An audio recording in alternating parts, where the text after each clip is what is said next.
investing, entertainment, loving sisters and brothers near and far. Hope your week has gone well.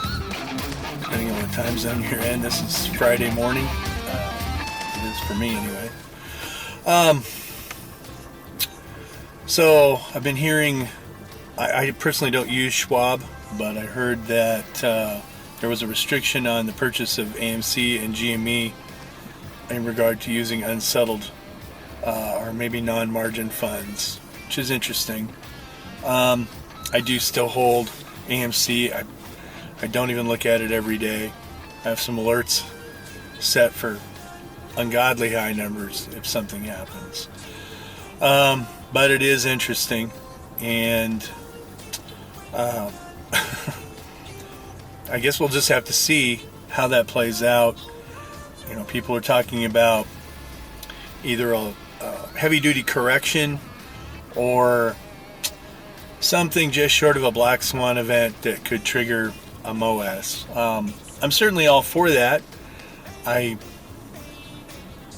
guess looking at what we could call fundamentals of a MOAS, where we have incredibly oversold stock, and by oversold we mean naked shorted maybe into the trillions, which I think is still viable. And I don't think even with the reverse split and with extra shares created, maybe all of that can be covered. Do I want to see it happen? Absolutely. Am I banking on it? I'm already on to other things, so that's just where I'm at.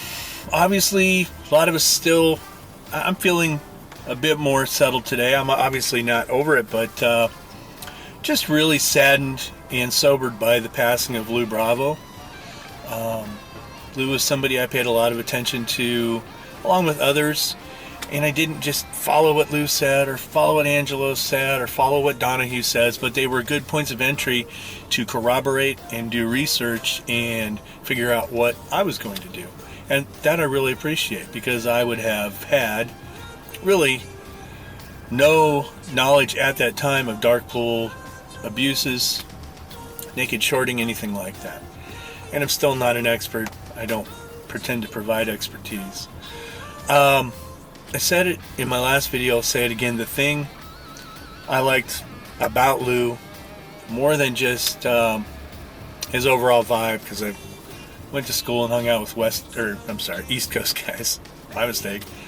And I just really enjoyed the whole vibe, and I missed it, missed being around it. I'm on the West Coast now. Was that Lou was a viciously original and independent entrepreneur, which I think more of us need to be, and naturally are. I don't have the expertise Lou has in that particular field. I have my own expertise. But Lou's approach was that he was not going to just take it up the ass from any agency, any entity that felt they could just push him around.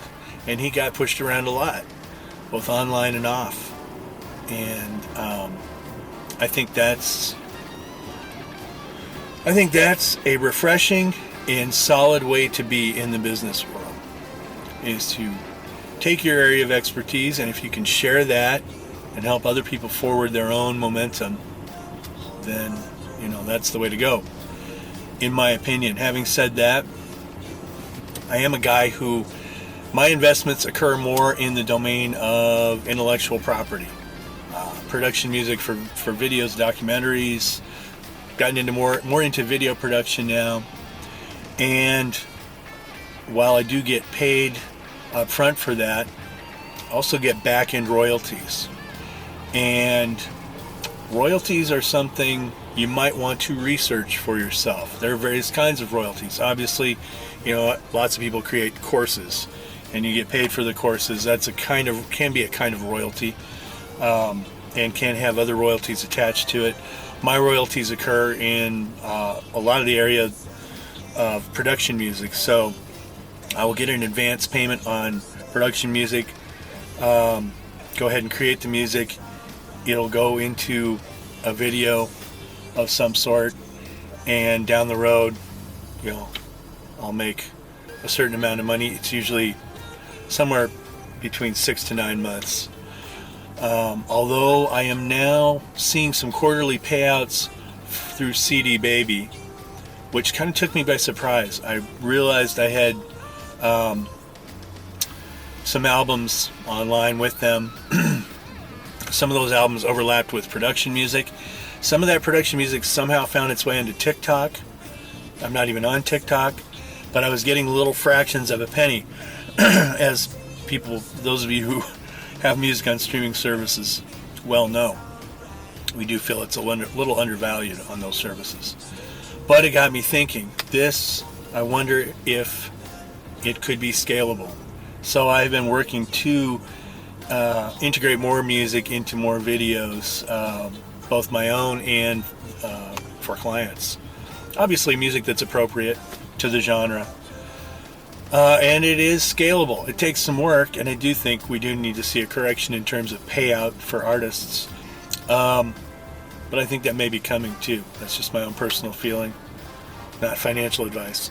Anyway, those are my main key investments, and it might be worth looking into.